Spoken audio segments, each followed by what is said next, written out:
welcome to a brand new episode of Kale and Company. Mr. Kale himself is on vacation, taking a day or two to recuperate, get his health in, he's actually away. I'll put it that way. I am your guest host, Ray Dudley. Got permission from Ken to come to you folks from the YMCA-like conditions of the WKXL studios in Concord. 103.9 FM, 1450 AM on those transistor radios, 101.9 FM for those beautiful souls in Manchester. And nhtalkradio.com is our URL, and we need to thank Northeast Delta Dental. They are the sponsors of this wonderful, wonderful show. Well, since he's on vacation, I thought I would reach out, and there's been a topic that I have been trying to figure out for a while, many, many years. And so I have reached out to Warren Mills. Good morning, sir. Good morning, Ray. From Rare Coins of New Hampshire in Milford. Sir, can you give us an overview, first of all, of your company, URL, and how long you've been in business, how'd you get in it, all the basics. Sure. I'm blessed. I work at my hobby, and it's been 48 years now full-time. Yeah. So it's a tremendous amount of fun. And I get quoted in every major publication in the country. I get asked to speak at most major conventions. I enjoy it tremendously, and I try to help people learn, how much that their material is worth. We do all appraisals free, We're happy to. If they need help trying to find out if someone they're dealing with is an honorable dealer or has been in business for a while, I can always help them do that too.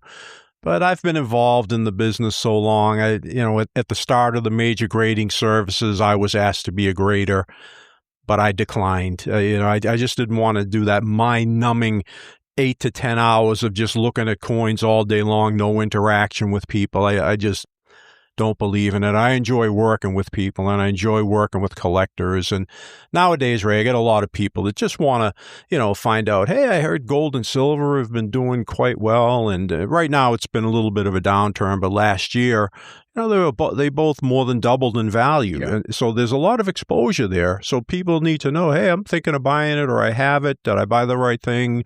Should I buy? When should I buy? What should I buy? And I try to instruct people to do that with as minimal risk as possible. And since I have so much credibility and been in the business so long, major publications come to me and they'll quote me. So it's a lot of fun to have that credibility, and I've helped people make tremendous amounts of money over the decades. Yeah. So first of all, what's your URL for the website? It's rare-coins.com, so it's a pretty easy one, yep. and even my email, if I may. Please do. It's just Warren, WARREN, at RCNH.com. That's just Rare Coins in New Hampshire abbreviated, but I get a few hundred emails every day, and I'm happy to address them and answer questions and, help people find out what they have. Yeah. So first of all, how did you get involved in it? 48 years ago, what happened that made you think, oh, you know what, I kind of like this field? Yeah, my grandfather got me interested in coins when I was 9 years old. And I'm over 70 now, so I've been around the block for a little while. And I enjoyed it, and every now and then he'd give me a coin out of his coin collection.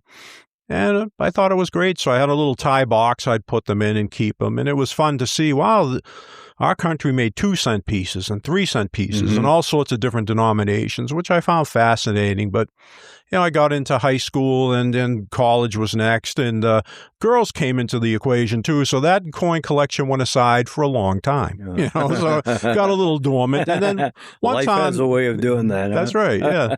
Other interests take priority. So I just decided to pull it out. And I was dating a girl in college and said, hey, let me show you my old coin collection. I haven't looked at it in years. And boy, it was like something just hit me right on the head. And I pulled it out, started looking at it. And then I started doing small coin shows. And then I graduated up to doing regional coin shows, which are much more major. Yeah. And got to the point where my father finally sat me down and said, hey, buddy, you better hit the books. You're not going to make a living in the coin business. Oh, yeah. Oh, So, thanks, Dad. Life lesson. I know, but I said to my father, I said, Dad, I feel like I can fall back on my degree. I'm going to try to make a living as a coin dealer. So in the late 1970s, when I got out of school, I got a job with one of the largest companies in the world, New England Rare Coin Gallery at that point in time. And I was off and running, and God blessed me and allowed me to make a living at my hobby, and it's been tremendous. And I've wanted to act as just a good steward for the business ever since. So I've really, really enjoyed it, and, still love it today. My family says to me all the time, when are you going to retire, Dad? Holy cow, what are you doing? I said, I am working at my hobby. I love every day, so I don't plan on it. As long as my eyes hold up and I can see the coins, I'm going to keep doing it. Yeah, so how big of an establishment do you have in Milford? We have 8 people that work with me there, and we have people that have all kinds of different specialties. It's not just me sitting in a tiny little corner office. That's what I get the picture. The jeweler, eyepiece on. And, yeah. And, we're on the 3rd floor of the M&T Bank building in Milford, which is right on Route 101. So it's very easily accessible. But I myself work more with United States coins, but I have an expert in world coinage. I have an expert in currency. I have an expert in medallic issues. So we cover a tremendous amount of bases there. We do over $20 million worth of business a year. For a hobby type of business, may seem like a lot, but it's just a blessing because, again, the thing that we try to do, just as an example, had a collector that heard about me. He drove up from Georgia 2 days to see me a few months ago. Said, man, I have heard tremendous stuff about you. I had you fully vetted to be sure you had a very solid background. I'm selling my old collection and I want to come in to you because I just can't find anyone that has, the same background and the same reputation. I'm saying, well, I don't know how far you look, but there are few that do. But he came up and he had a collection worth a little over $300,000, which is a nice collection, Yeah, so understand. Yeah, and I said to him, there's a way that we can maybe enhance some of these coins. Nowadays, Ray, a lot of material is certified for the grade. They're encapsulated in hard plastic holders. Yeah. I said, let me send some of these coins into a service to get them, looked at again to see if we can add any extra value. By the time I was done, we added an extra $76,000 into his pocket just by upgrading the coins. So he thought it was $300,000. Right. And he was right. It was about, I would have paid as they were $310, but I ended up paying him $386. Wow. Just because we went the extra mile. And that's why a lot of people love coming to us because we're not just out there saying, geez, this guy's collection's worth $300,000. I think I can make an extra $50 to $100,000 for me as a business. I'd rather give that back to the customer. He's the one that paid the hard-earned money to buy the stuff. He's the one that's coming to a world-renowned expert, and that's not me touting my own horn. It's just what people say about me. But, so my job is to try to do the best job for everyone that I can. And to get him that extra $76,000 made him feel great and made me feel great. So I need to ask you a question because I'll forget if I don't. A transaction like that, is that, so for people, I'm trying to get my head around gold and silver as currency versus numismatics and all that. A transaction like that, is that taxed? Because basically it's money, right? Gold and silver, their currency, right? So do they tax a transaction like that? Well, I always tell people if that question ever comes up, pay your fair share in taxes. You're blessed to make money. You don't have to look over your shoulder, but we are not required to file anything with the U.S. government. Okay. So their privacy is intact. What they do in their own conscience is their own conscience. Yeah. I'm not a policeman for the IRS. I do what I have to do, but and I always tell people that's the best thing is to be sure you pay your fair share of taxes. But that's up to them. I never follow up and say, by the way, did you happen to pay your taxes? Yeah.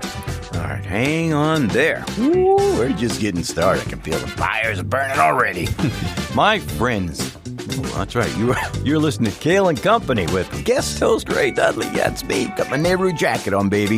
Yes. 1450 AM, 103.9 FM on your Sony Walkmans. Warren Mills is in the house from rcnhcoins.org.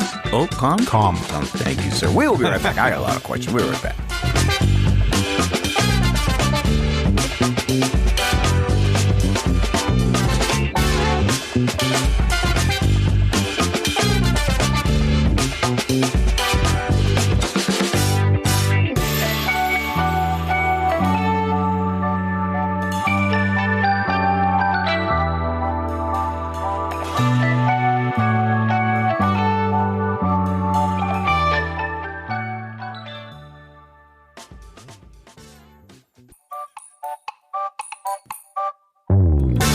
Welcome back to Kale and Company with guest host Ray Dudley. Happy to be out of bed, just to let you know. Happy. 101.9 FM on your transistor radios for you beautiful folks down in Manchester. Great signal down there. NHTalkRadio.com is our URL.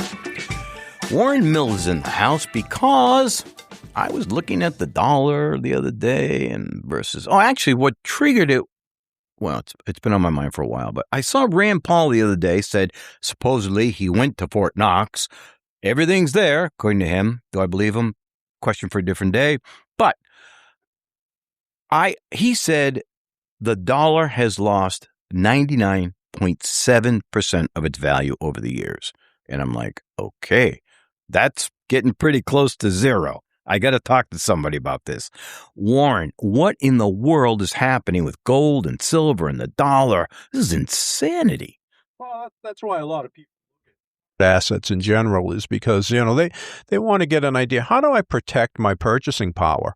I mean, geez, the erosion of the dollar has been taking place now for over a century. Yeah. So, they look at gold and silver, and the problem is they don't know where to look, though, or how to look. What should they do? And they end up getting tied up with these scumbags that, ought to be having their head kicked in instead of selling stuff like this, So what happens here is that, people need to associate themselves with major league players that have been in the business for a long time. Yeah. And I've only been in for 48 years. I still got a little more seasoning to go, but I try to do my best for folks. But I want to find out, what are your objectives? What are you trying to accomplish? Is this going to be a fit for you? And if it is, what kind of a fit? What sort of diversification do you need? And that's just a minor amount of a little bit of things that we try to find out for the customer to be sure that this is something that will work for them. And last year alone, I had people that more than doubled their money just on their gold and silver. I mean, the market took off.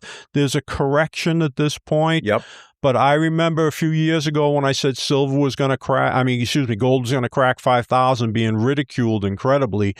Well, I feel that at this point in time, we are in a correction. The last week, gold and silver have fought their way back a little bit. Yeah. I still feel there's going to be a little more weakness in the market, so it's not quite the time to jump in. But I'm looking at gold over 10 grand an ounce and silver cracking over 200 at some point. Do you feel that there are any issues happening right now that would cause that number to be true by the end of this year?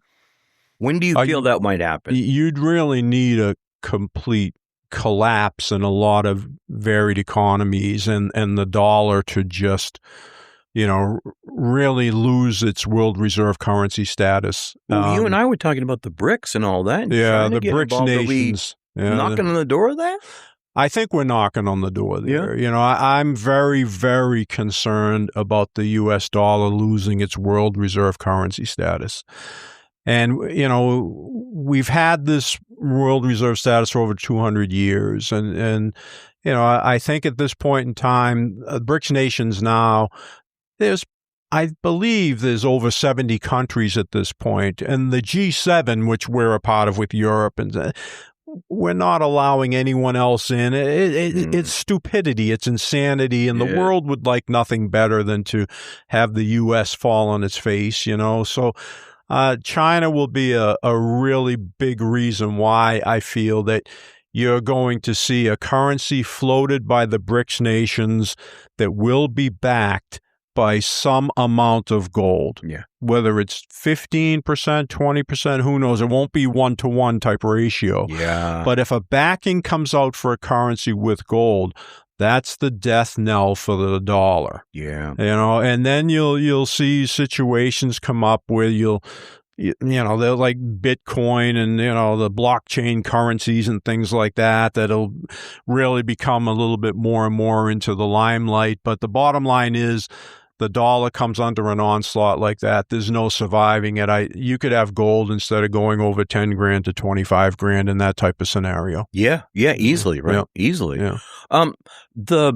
I had heard that a lot of these other central banks are buying gold hand over fist. Yeah. China, I heard, is not even letting it out. They're not selling it. They just keep bringing it in. Yeah. I mean, they're definitely setting up for something in the future. I mean, obviously not going to tell us unless we're in on it. But so what do you find in your business down there in Milford? What's the number one thing that's happening down there? Are people coming with coins? Are they coming in with household things that they've inherited?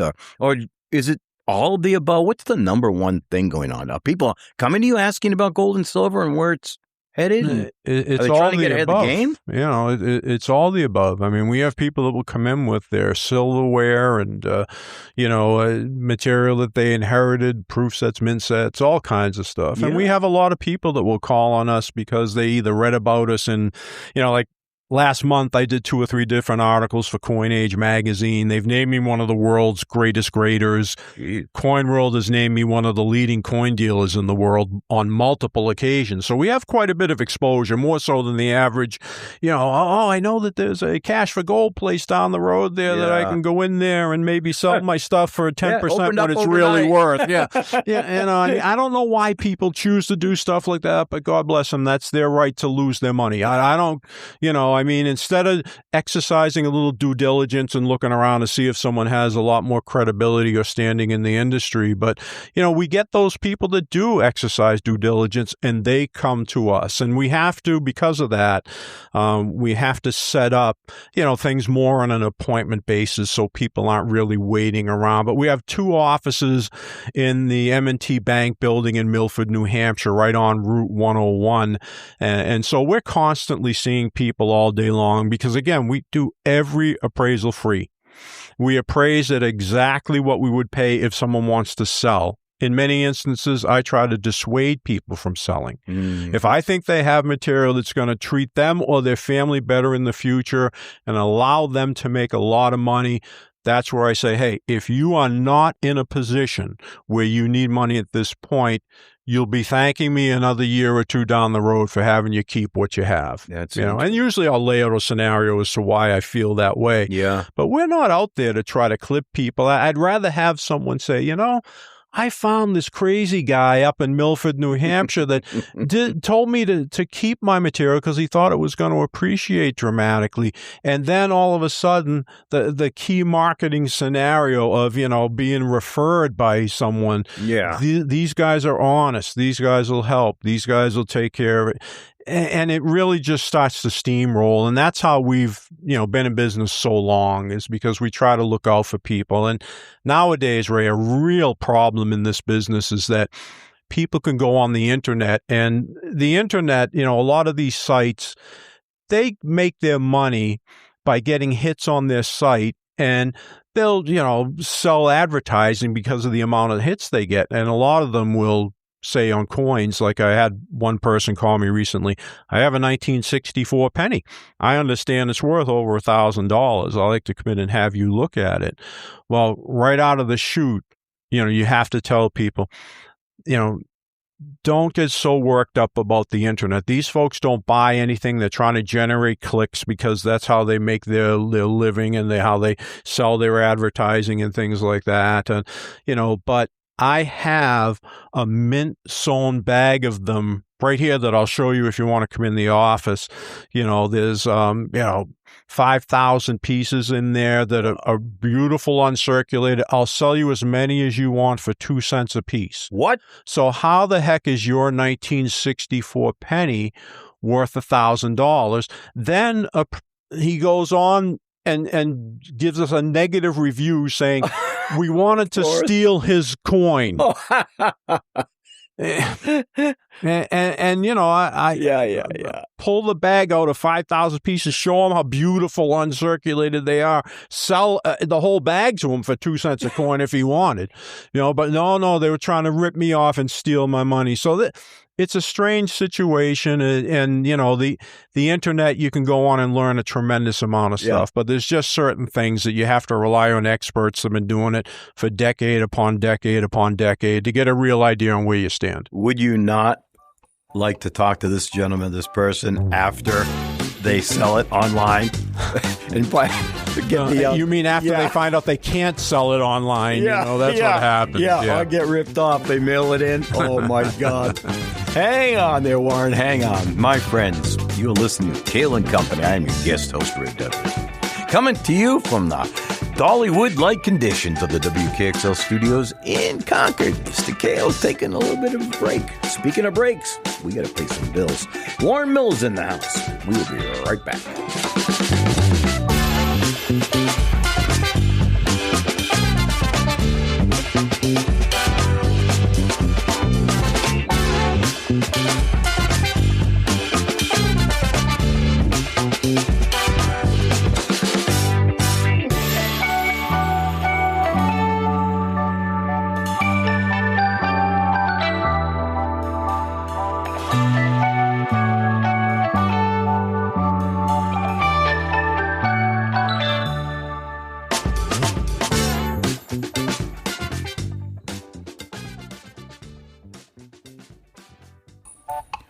Welcome back to Kale and Company. I need to thank our sponsor, Northeast Delta Dental. Gotta make sure I get them in there every now and then. They do a tremendous job. I mean, tremendous job. If you listen to Kale and Company normally during the week, he talks a lot about what's happening at Fisher Cats. Thankfully, they did not straddle me with that, but hey, that's a story for another day. 1450 AM, 103.9 FM on those transistor radios. We are coming in from the dating game like digs of the WKXL studios in Concord, in case you didn't know that. Yeah. So we get all our dates from, okay, enough of that. Warren Mills is in the house. Warren, I wanted to talk to you specifically about the gold, silver, the ratio that's out there, what it was, what it is now.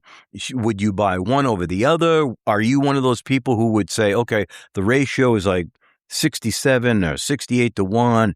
Would you tell people to like sell gold and buy silver? What's happening? What's your philosophy on that? I like that. That's a very solid question. I wish more people thought about that. But if they come into our office, we start out with that anyway with folks. First off, diversification is extremely important. So I wouldn't want to churn someone into saying, this is more undervalued than this, so turn this over, buy this, and then you're constantly turning things over. What you need to do is just settle on a mix of what you would like in gold, silver, or a mix of rare coins. So a lot of rare coins are great opportunities, but in gold and silver, I like the mix is very important. And I tell people that if you look at the historical ratios between gold and silver and average them out, in general, you're looking at about a 50 to 1 ratio. That high? Yeah. Okay. Yeah, on an average basis. Okay. And right now, the ratio between gold and silver is closer to 70 to 1, which, if you go by historical ratios, means that silver looks like a better buy. Mm-hmm. It's undervalued by probably, at this point in time, about 30% or so. Mm-hmm. So I like silver from that perspective of just pure investment. However, keep in mind that, the movers and shakers in the world, the central banks, the countries, the larger corporations, when they buy, they want the monetary-based nature of the metal of gold. So gold is always going to be important. And for the average person that thinks, I can't afford gold, buy a 1/10 ounce gold eagle. Brilliant. I mean, you'd be shocked at how many of those you can accumulate over time and just have a little stash of gold that you thought you never could have. But in gold, the Gold Eagle is my favorite area. The tightest buy-sell spread, U.S. product. No reporting requirements when you buy or sell it. For silver, I like the old dimes, quarters, and halves. In the industry, they call it junk silver. But my wife circulated silver coinage, tremendous opportunity. Most of that material now you can buy very close to the melt value of the silver, and it's denominated money, denominated coinage, and it's too small for the Chinese or any other government entity to counterfeit. Counterfeiting is a tremendous mammoth problem that's growing in this industry. With us, we show people exactly what machines we use to test everything. Anything that comes into our company is tested. It goes out and gets tested again just to be sure we didn't slip up. You have a third party that you send it to? No, we have the machines that we acquired. They were actually, the technology for those machines were made by NASA. Ooh. So we acquired some of those machines so we can test everything. And it's not invasive. It's not the old, I don't know if you remember, Ray, the old days where you take a file, you scrape it across the coin, you pour acid on it, and then oh yeah, that's gold. You don't have to do that anymore because it works on a laser basis, where the laser will read through microns of the outer metal to get to the inner core. Because what's happening is you're having base metal, particularly the Chinese, famous for this.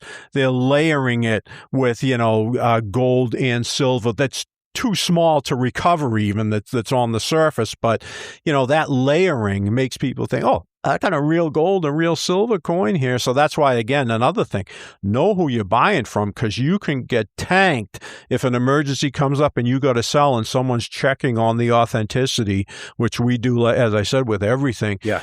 Buy from a reputable source. But that sort of counterfeiting is really going to be a tough thing for people to overcome. Every day we get people that come in with, oh, I bought this over the internet and I bought this from this, shop that sells antiques on the side of the road and whatever. And I go, well, congratulations. I'm glad you didn't buy more because it's a fake. Oh, that would be hard. But I can show them why. I can show them from those machines, so it gives them a better perspective, and it makes them think, I should do a little more homework on what I'm buying and who, most importantly, who I'm buying from. Yeah. That's really important. But again, to reiterate, the important fact here is if you want to buy gold, stick with the American Eagle. If you want to buy silver, the dimes, quarters, and early halves that our government made that right up to 1964 that were silver, that's a tremendous opportunity. If you want to buy something in numismatics, 19th century numismatic coinage, which we get into and explain from a diversification angle,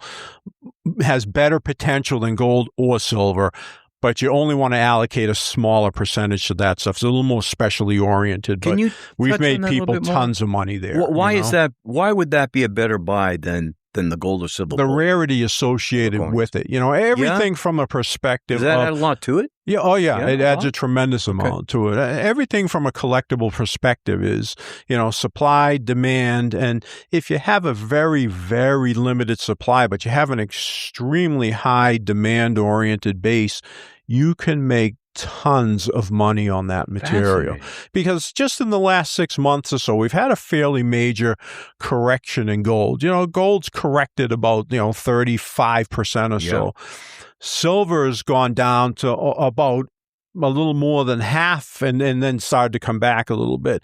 So again, with material like that, you're subject to more violent ups and downs. But if you have a little bit longer term outlook and you're willing to allocate a small percentage of your hard asset allocation to something that's a little rarer, that material in the last 6 months, while people have really lost money on their metal position, I've had people reaping 20, 30% just in the past 6 months or so on selected numismatic coins. But you really have to know what you're doing to target those undervalued areas. And that's kind of my forte, because I get called by every magazine in the business to either write an article or give them quotes, or, I mean, so a lot of these magazines and books and, the coin survival manuals and the Rosa numismatic advisories, they all call me, "Hey, Warren, what should I be doing? What's I get all going those calls on?" too, Warren. So, and I get quoted in all of them, which is great. It's fun because we have that credibility firmly established, and we've managed to hit a lot of home runs for people over the years. Yeah. Do you hold to the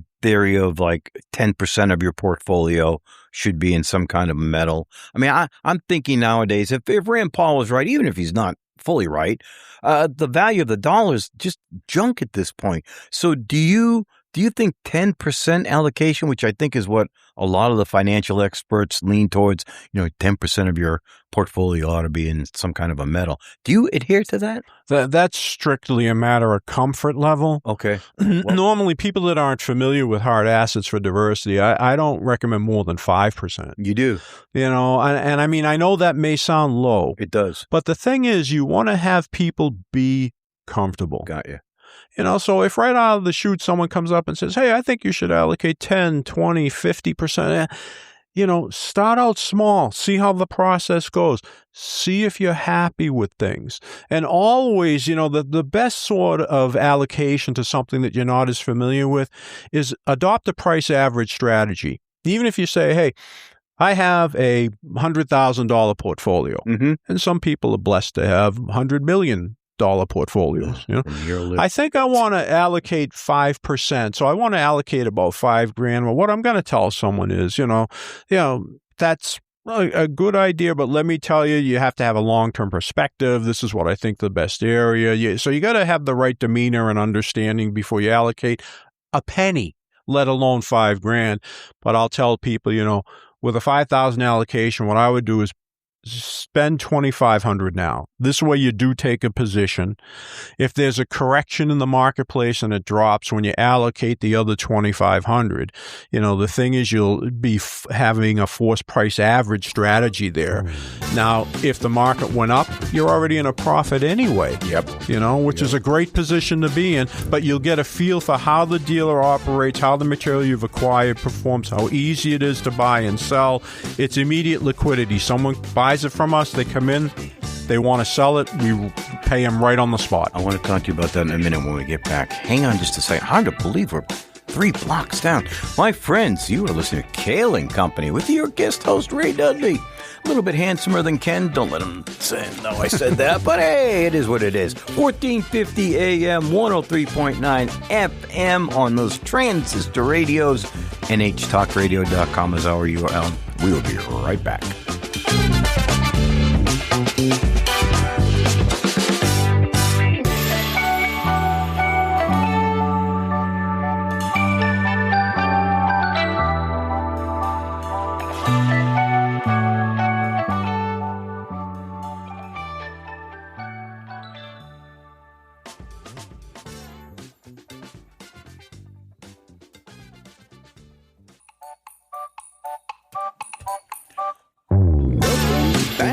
Kale & Company. I know, a little bit different voice you're hearing there today. I happen to be your guest host today, Ray Dudley. We're coming to you from the Honeymooner-like digs of the WKXL studios in Concord. Ken doesn't know that. 101.9 FM, Sony Walkmans for those beautiful souls in Manchester. NHTalkRadio.com is our URL. Things get archived out there every day. So many different shows take place here. Go on out. Sit back, grab a cup of coffee, and go out to NHTalkRadio.com. You'll be happy and surprised. Warren Mills is in the house, and we are talking gold and silver. Warren, you and I were speaking a little bit off air about junk silver and why. So how do people buy that? They come in, they buy a bag of it, of junk silver? Do they just say, "You got any quarters, any dime?" How does that process take place? That's exactly how it takes place. Oh, okay. I mean, when I started my own company, I said, I will never have a situation where someone comes in and doesn't feel that they are in a position to spend the minimum amount they have to do business with our company. It's never going to happen. I always said, too, that I will never, ever charge for an appraisal. They're always done free of charge at exactly what we would pay. So there's no gray area. But we had a client that for decades used to come in, Ray, and he would allocate $10 a week to silver. Yeah. For decades he did it, though. $10 a week, like clockwork. Really? He'd be in every Friday afternoon. He amassed a gigantic quantity of silver by doing that. $10 a week. $10 a week, yeah. And with that run up in silver that we just had last year, it was well over $100,000. Oh my God. Yeah. So for the sake of maybe giving up on a latte or something every week, he amassed a fortune doing that. And That's a great and ROI. again, with us, to me, I think the best buy in silver right now are the circulated silver coins, or as you alluded to, the junk silver is what the term is in the industry. But, someone could come in and just say, hey, I want to buy a silver dime. That's all that I can afford right now, but I'm going to try to do that once a month. Well, it's less than $5. You start out tiny and you can build, and all of a sudden you fall into something where, geez, I got an extra $100 this week. I think I'm going to put $20 now into silver this week, and you just start that accumulation, and it's shocking how it adds up. Yeah, that I believe. I love silver. But there's never a minimum with us. We are never going to turn someone away. So if somebody has a collection, or let's just say they have gold or silver they want to sell, is there a limit to what you will pay out? Well, is there a cap? If someone comes to you and says, I have potentially $250,000 here that I inherited or whatever in this, can they go down and get a check today? I mean, how does that whole process play if out? they sell us something, and I'm not, so correct me if I'm wrong here. It's okay. If they come in, again, we are right in a bank building, and we give someone a check, and the bank has the cash on hand, you can go right downstairs and cash it. But in a lot of instances, again, if someone has, inherited something and they want to sell it, I may recommend that they not sell any or half of it, keep half or whatever. But the nice thing about this with the tangible or hard asset in general, it is virtually immediately liquid. And that's a really nice situation, because if someone wants to cash in a stock, a lot of times it takes a long time before they can get the cash in their accounts. And, with gold and silver, it can be almost as immediate as you want at this point in time. Wow. And nowadays, you can get a check and just, with your phone, just deposit it right away if you need. But if you need just green money cash, you can go downstairs and cash a fairly decent sized check if the bank has the amount of money on hand. Yeah, which typically more and more than not. Yeah. Well, when you say you test the gold and silver that comes in, what is it? Are you doing like acid test? You said laser. Yeah. How does that work? Well, what happens is we have this machine. Again, NASA developed the technology, and, they have portable units that weigh like 13 ounces. Okay. And they have larger size units that weigh over 100 pounds, but we use a lot of the portable ones in our office, and you lay it down and you turn it on, and a laser comes out, a green beam comes out right from the inside, and you lay the metal on top of it, the round, whether it's a silver piece, gold piece, bar, however, and it'll go right through the outer layering and test the inner core to be sure that the inner core is silver or gold. Yeah. It's fascinating. I'll hand it to people when they come in the office to look at it, and they're shocked at how light the portable units are and how it works. But it's something that once you lay eyes on it,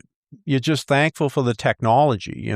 I've had customers of ours say, hey, where did you buy that? Where can I buy it? I said, well, I don't sell them, but here's where you would buy it if you want. And some people allocate tremendous amounts of money to hard assets, and they want to be sure that they are covering all their bases, and they'll just buy a machine for themselves. They will. The portable units only cost around $1,300, which if you're a serious major league player, that's not a bad amount to allocate. If you're only spending that over the point of a whole year, obviously you may not want to do that. But anyone that calls up and says, hey, I bought coins or silver off the internet or gold off the internet or from Johnny Lunchbox's company down the road.